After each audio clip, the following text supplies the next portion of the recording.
Assalamualaikum warahmatullahi wabarakatuh. Baik, ketemu lagi dengan saya Ivan Muhammad Agung. Pada kesempatan kali ini kita akan coba cara menginput data di program analisis data Jamovi. Pada program Jamovi ini, ketika kita sudah membukanya, ini bisa kita lihat di sini. Ini kita ada namanya data editor ya. Jadi ini kita bisa menginput data ya, menuliskan data ya, misalkan di sini 1 ya, 2, 3. Jadi secara default ini sudah ada variabel A, B, C. Nanti tinggal kita menggantikan ya. Bagaimana kita menginput datanya? Ada dua secara umum ya. Pertama, kita bisa menulis langsung gitu ya. Menulis langsung seperti ini gitu ya. Seperti ini. Jadi salah satu kelebihannya di Jamovi ini kita bisa menulis langsung menghapuskan data di Jamovi itu tersebut seperti SPSS. Cara kedua, kita bisa copy paste gitu ya. Misalnya kita sudah siapkan di Excel gitu ya. Kita bisa copy, ini misalkan kita contohkan ya.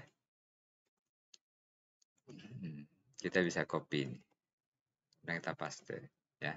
Ini ada langsung nambah A, B, C, D ya. Nah, cara yang paling cepat kita bisa open data yang sudah kita siapkan datanya. Misalkan kita siapkan datanya di Excel gitu ya. Nah, di Excel ya. Kita siapkan datanya. Siap dulu nih. Ya, ini ada data ya. Nah, cuma kalau kita di Excel biar pas penempatan variabelnya, maka baris pertama itu nama variabel. Jadi setiap kolom ini ada nama variabel, umur, tempat, persepsi, semester. Jadi nanti otomatis langsung menggantikan nama variabel yang ada di Jamovi. Oke, sekarang kita coba ya. Oke, kita coba. Kita di sini kita ada open new sheet ya. Open, kita contohkan kita open. Kemudian kita cari datanya di mana, kemudian kita klik nih di Excel data kepercayaan. Oke, ini sudah ada ya. Jadi namanya langsung berganti nama variabelnya, tidak perlu kita mengetik lagi. Ya, sudah ada. Oke. Tinggal. Oke. Kalau sudah, kita langkah berikutnya adalah kita mengganti atau bukan memberikan detail tentang variabelnya ya. Jadi kita bisa klik 2 kali di sini. Nah, di sini nama variabelnya kepercayaan terhadap dosen, ini kan masih nominal. Jadi ini datanya adalah continuous karena berupa angket ya, atau alat ukurnya berupa angket, continuous. Jadi secara umum data itu ada 3 di sini, nominal, ordinal, dan continuous ya.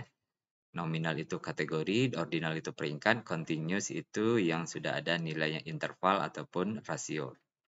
Oke ya. Kemudian kita geser ke kanan. Nah, motivasi belajar masih nominal, kita ganti continuous ya. Kemudian kita geser ke kanan.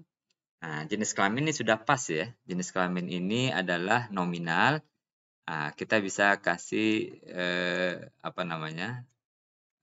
keterangan, misalkan bisa kita kasih 1 pria, 2 itu wanita ya. Oke. Selanjutnya umur. Oke, umur ini kan continuous ya. Oke ya. Nah, tempat tinggal nominal sudah pas gitu ya.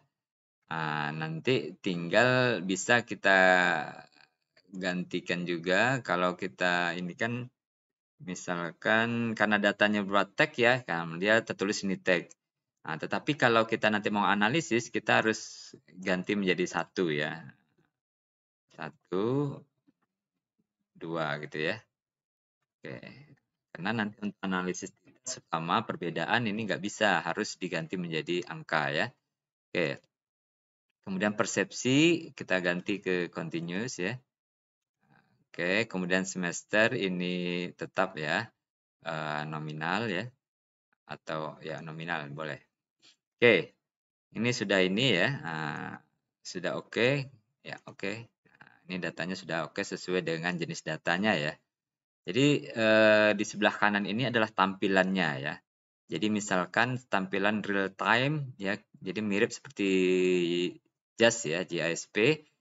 Nah, ketika kita misalkan ingin membuat deskriptif gitu ya, deskriptif, kita ingin kepercayaan ya, apa yang kita ingin lihat ya bisa mean, median gitu ya, modus ya.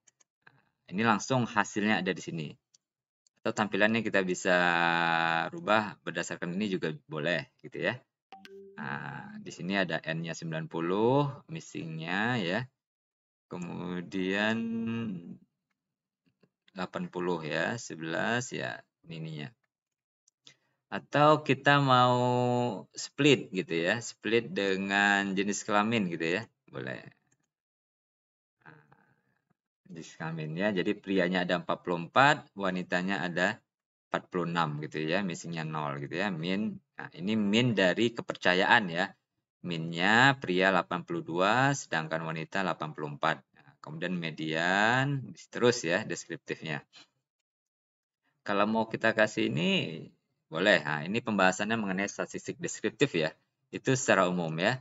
Nah, kemudian kalau kita ingin memilih gitu ya, memilih data, oh saya hanya ingin menganalisis prianya saja atau wanita saja, itu bisa kita ambil di variabel ya, atau di data juga boleh gitu ya. Kemudian kita filter gitu ya. Filter. Kalau ini kan masih checklist semua ya, masih semua ini hijau terlibat ya.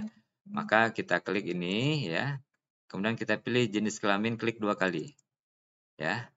Kemudian kita kasih tanda sama dengan ya. Boleh kita klik 1 ya. Apa yang akan terjadi? 1 itu berarti yang kita analisis adalah jenis kelamin 1. 1 itu pria ya. Nah, jadi kita lihat di sini. Nah, yang nomor 2 ya, nama wanita ini nomor 2 ya, ini terchecklist ya. Jadi kalau kita analisis nantinya ya misalkan kita analisis ininya ya N-nya ya N pria itu ya 44 ya. Nah, ini langsung otomatis ya. 44 bukan 90. Baik, demikian yang bisa saya sampaikan. Semoga bermanfaat. Assalamualaikum warahmatullahi wabarakatuh.